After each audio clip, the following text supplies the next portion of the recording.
Welcome to the TE Spotlight, where we shine a light on the next and new authors, artists, comedians, choreographers, actors, directors, musicians, internet personalities, up-and-comer or well-established, people you need to know and people you need to know more about. This is the TE Spotlight. Today in the Spotlight, we have an amazing author who's written a book that we're going to get to know about, and we're going to get to know a little bit more about her. Her name is Mame Yaa. If you don't know Mame Yaa, you're about to, because she is definitely someone you need to know. Mame Yaa, welcome to the TE Spotlight. How are you doing today? I'm fine, thank you. Beautiful. Yeah. So let's start. I'm fine, thank you. Before we even talk about the book, let's start with the name. Mame Yaa is such an amazingly interesting name. Tell me how you got this as your pen name. Yes, my pen name, I actually got it because I was born on a Thursday. And usually when we are born on Thursdays, we are called Yaa or Mame. Mame is like a woman. It's a feminine name for women. And then the Yaa is the day that I was born. And then I searched it in the Bible. You know, I like the Bible so much. So I searched it and I realized that everyone born on the fifth day, you know, they carry that power of multiplication. So I realized that, okay, since this book is feminine and it's also the day that I was born, and I want this book to carry power, I just used that name, you know, like that because I was born on that name. So I just used that name for my book to carry the power. So every woman who gets it, you know, it multiplies whatever blessings they get out of the book, it multiplies for them. And then they get the power of it to also be able to, you know, live their life to the fullest. Yeah. I'm so captivated by what you're saying. I could just listen to that for hours and hours. It's like such it's you acknowledge your own blessings and then you're giving them back into the universe. And we could really use so much more of that, right? Like so much more of that right now in the world. Tell me, do you write from that place? Do you write from a very spiritual place? Oh, no. Usually when I write, any place for me is okay. You know, the whole writing is about yourself, about your mind, what you are really focused on, what problem you are actually looking at. You know, for me, I deal with ladies in the church. I deal with other people outside. And sometimes I come across certain things that they say. And it's mostly I use my own challenges. So as long as the cause for the writing comes, it doesn't really matter the place I am, whether it's noisy, whether it's a quiet place, it just flows. Yeah, so. And what got you into writing? Mm-hmm. What got you into writing? Yeah, I had a passion for writing around 12 years old. And, you know, every time I see paper and pen, I don't know, something jumps out at me. And then I just take it and I don't know what to write on the paper. So sometimes, you know, I sort of just writing those animations that I see on TV. And then I keep writing and then, you know, it doesn't really make sense. So then I throw them away. So I got on my knees one time and prayed and I said, God, every time I take a paper and pen, I really don't know what to do with it, but I cannot do without paper and pen. So, you know, the thought of writing came to me, but I actually didn't really know what to write about. So, you know, as I was growing, the passion was growing because I just enjoyed, you know, telling stories, using my stories as lessons to teach kids. So, you know, my first book was a children's story that I wrote for them. And then I realized that I had the inspirations to write, you know, like Christian books for women, for parents. Yeah. So, you know, that's my passion and that's my inspiration and that's the things that I write about. Yeah. So I'm going to take a moment. So this book got me into writing actually. Yeah. Yeah.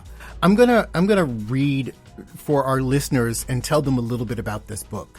The name of the book is Woman, Who Am I? And I'm going to read the synopsis that was sent to me by your publicist so everyone understands what's going on with the book. It is, your life has no meaning as a woman if you can't identify who you are. This book gives you directions and helps you identify yourself and your strengths. It turns your entire idea of I am nothing into I am someone great, and gives you a practical step-by-step guide to build your courage and self-esteem as you find yourself. Talk to me. Mm-hmm. Yeah. Why did you Yes. feel you needed to write this book? So, I know everybody have written books, and for some reason they solved certain problems. And I also want my voice to be heard, where I'm also coming from, to solve a certain problem, to be part of the solution to women. So, Woman, Who Am I? Is sort of like an inspirational voice, that makes the woman aware that she has a certain inner power in her, that, when she meets a man, she can change that man. She can direct the home, to be that place that she wants to be. And then she can, certain nations will fight together because of just one woman. So if that woman can identify her own power and bring togetherness, then I think we are really going somewhere. So Woman Who Am I? Is to tell the woman, this is who you are. This is where you stand. You don't need to be like the president. You don't need to be, like a leader of a big corporation to impact. Usually we have the problem or the challenge right beside our legs, and we are standing there looking up and asking, what can I do? But then the problem is beside you. So this is to tell the woman that this is my power. Wherever I am for change.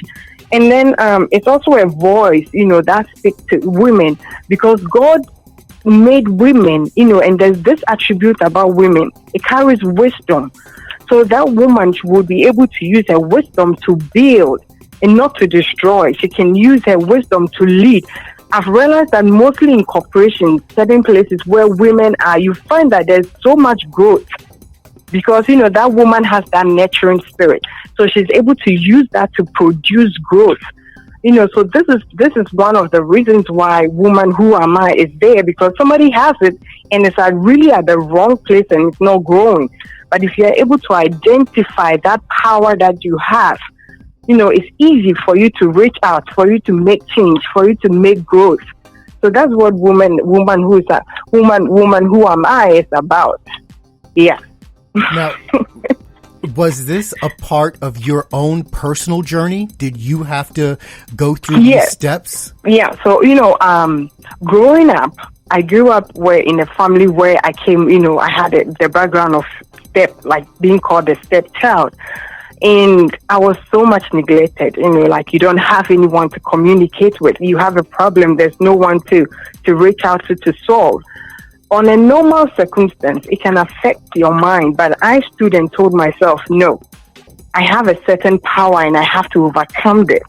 So, usually I delved so much into the Bible. I listened to more preaching. I listened to more advices to find myself. So I grew up with less advice, but I realized that no, I can grow. I can become the woman that I want to be. And that experience helped me on the job. I started from the ground level where I am working now. And I met so much people with this weird mind of, I don't care, this job is not for my dad. But I told myself, this is my challenge. I have to climb up the ladder. I may not be at par with those other officers here and there, but I have to get up there. And then, I took my challenge when I'm working, with all my abilities, putting everything, experiences that I know on the job. Others were playing, and then they kept moving me up. Sometimes they'll be like, what did you do? I'm like, focus, because you are skipping the little things. You think you have to do big stuff for them, for the manager or for whoever to see it. But no, they are just watching the stuff that you skip beside you. There's a job, it's not done. Why are you standing there thinking that it's for somebody else? Put your hand to it, do it. That's where the recognition is. And then every time you do it, they keep records. You may think no one is watching you, but God is watching. So as He watches you trying to do the little things that build the job, that is where you draw your blessings from. And so these are my experiences, the challenges that I've come through, especially with people, pointing fingers, doing this. And I'm like, no, you are not weighing me down with your talks. I am moving up. And I moved from them. And because I did, and they saw the promotion I had, they all started working hard to come where I am. Yeah, so, based on those experiences, it has really helped me write this book. Yeah.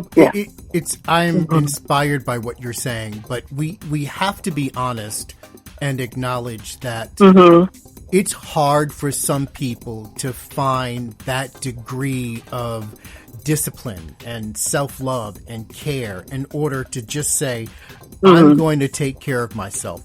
What do you say to women who are struggling with that, who don't have a sense of agency, who don't understand how beautiful they are and how important they are? What do you say to them?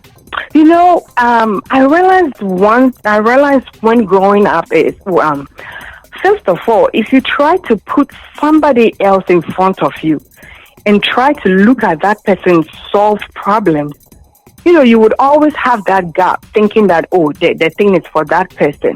Let me make an example. You have your own home, and then you skip your own home, your own beautiful kids, your own husband, and compare. One of the problems with us is comparison. You compare your home with somebody else. First of all, remember that your own home is your platform. Your own home is your resource. You have the human resource. You have the energy resource. It is you. You have to accept what you have. If you do not accept what you have, and then you look at the other person and think, the other person is rich, is wealthy, is this, so everything is okay for them. Perhaps what you have may be the strongest thing that person needs. So the little thing that you think you have, maybe yours is finance. That small thing that you have, put your family together. Stand as a woman. Use your ability. You have the power to speak in your house. You don't watch your children doing unnecessary stuff. When it's time for you to impart to them, sit them down, talk with them, ask them of their problems, deal with solutions. You see, this is what makes you. So when you get out there, you already have that ability. You know when to step in. You know when to withdraw. But some of us women, we think like, okay, I saw this person do this. I don't know how that person did it. So I really don't care because I really can't get to that person to ask. No, the problem is beside your leg. It's beside you. So if you skip the problem and look at the other person and compare yourself, you will never think that you can do it. But if you look at yourself first, because every time a woman dresses, she looks at the mirror before she gets out. So let the mirror that you look at tell you, what have I solved today? Have I been good to this person? Have I been nice in my home? If I leave the home, coming back home, am I happy? Am I so happy to go back and see the people that I left? If you cannot be happy going back to your workplace, then there's something wrong. Then you didn't do something right. Then you skipped something. So for me, sometimes what I tell my work people is, listen, we can all not do everything, but before you leave your work to get to your house, make sure that you don't regret anything. So in your life, if you keep regretting stuff, you have to watch out. You have to stop, pause, and assess yourself. And then realize that, no, I'm not doing something right, or somebody is not doing something right. Figure out the problem, and then sit down and then find solutions to it. See, that is our stepping stone to climb up. I'm sitting over here. I'm sitting over here with a notebook right now, just taking all of these notes down because, your message is geared toward the empowerment of women. And I can appreciate that. But honestly, this message really is universal. It's a universal message. We all do this in some way, shape or form, where we look at what the other person has and we covet what they have. And we're not focused on our own business. My grandmother used to use the phrase, you can't clean somebody else's garden. Exactly. You got to take care of your own garden first before you climb across the fence and deal with someone else's. Yes, if you can take care of the stuff before you, don't think about going to do that big stuff. That's right. Because the big stuff has its own problems. That's right. So yours is to deal with the small stuff first, and then it becomes a stepping stone for you as a woman to climb. Because if you don't have a reference,